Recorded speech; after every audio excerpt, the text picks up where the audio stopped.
Добрый вечер. Ну, тревожные новости для вас, наверное. А правда, что вы сейчас находитесь не в Польше? Вы понимаете, что это решение для вас фатальное или нет?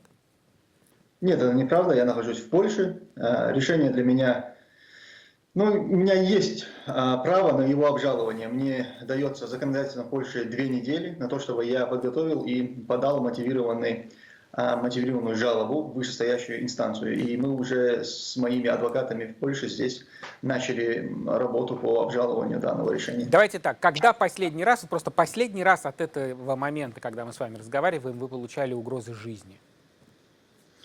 Но последний раз это было объявление кровной мести спикером кадыровского парламента Даудовым, и за ним всевозможные там всякие чиновники, командиры каких-то полков, там приближенные к Кадырову люди, все вместе начали мне объявлять кровную месть. Это вот я, ну не знаю, сколько, когда это было, несколько месяцев назад, по-моему. Несколько месяцев назад. Окей. А что, польские власти этого не знают?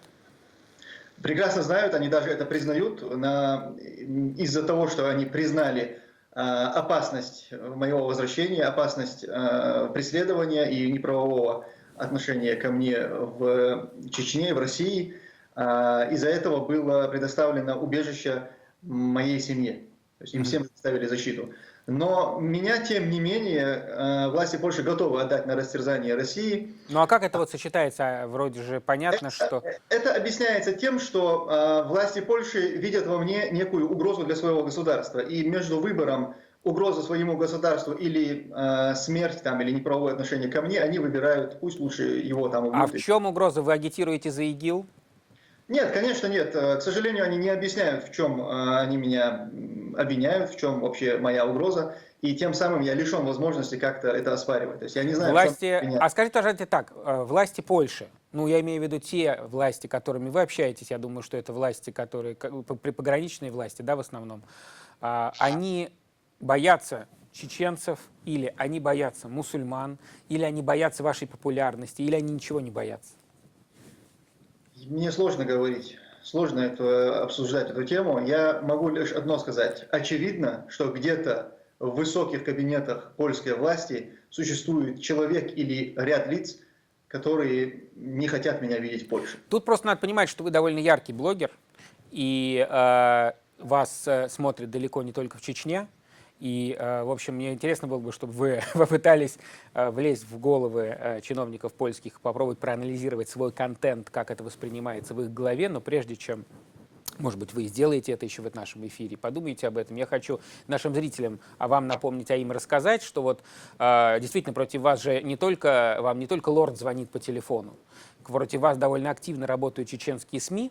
Вот, давайте посмотрим небольшой отрывок видео телеканала «Грозный», который буквально подписано «Польский блогер в очередной раз разоблачил самого себя», и посвящено оно вам. Никогда не говорит о чем-то хорошем, что происходит в нашей республике. И вот из этого и состоит его деятельность.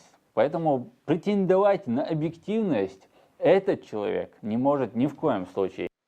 Они могли бы вообще на вас не обращать внимания, Кадыров и Рамзан Кадыров, его телевидение. Почему они это делают?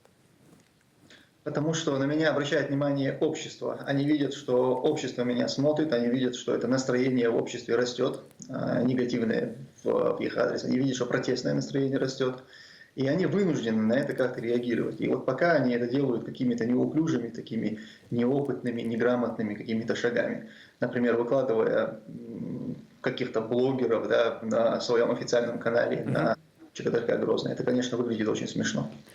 Вы иногда подкрепляете какие-то критику социальных явлений, подкрепляете аргументами на основе Корана, на основе религии, на основе ваших представлений о том, что такое хорошо и плохо. Это необходимо для того, чтобы вас релевантно воспринимала ваша аудитория, или вы действительно считаете так, как вы считаете? Я считаю так, как я считаю. Я являюсь таким блогером. Я тот человек, который свое мнение рассказывает людям. Я не претендую на то, что я журналист, чтобы там показывать альтернативное мнение и так далее. Я говорю только о своем мнении, передаю его массам. И вот так, как я говорю, так я и думаю. Скажите, пожалуйста, а есть страны, которые понимают, что в какой опасности вы находитесь, кроме в Евросоюзе, кроме Польши, которые готовы вас приютить, если власти Польши, что называется, сыграют на одной половине поля с властями Чечни? Я бы хотел думать, что такие страны есть. Но, к Но вы не сожалению, знаете не этого. знаю. Нет, я не знаю. То есть у вас нет практически плана «Б» сейчас? Нет, я не скажу, что у меня нет плана Б. Разумеется, у меня есть план и Б, и С, и Д.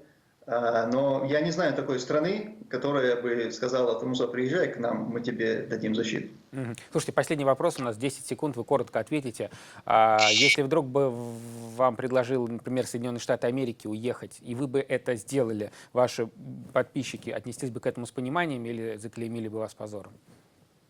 А за что меня клеймить позором? Я бы с легкостью уехал не только в США, а в любую страну, где мне сегодня предоставили бы защиту. Это очень важно просто для людей, которые посмотрят впервые ваши ролики, а теперь, я думаю, они это сделают, потому что, я напомню, Тумсо Абдурахманову реально угрожает опасность очень серьезная. И сейчас она увеличилась после решения польских властей. Надеюсь, оно будет пересмотрено. Тумсо, спасибо большое за то, что вышли в наш эфир. Вам спасибо.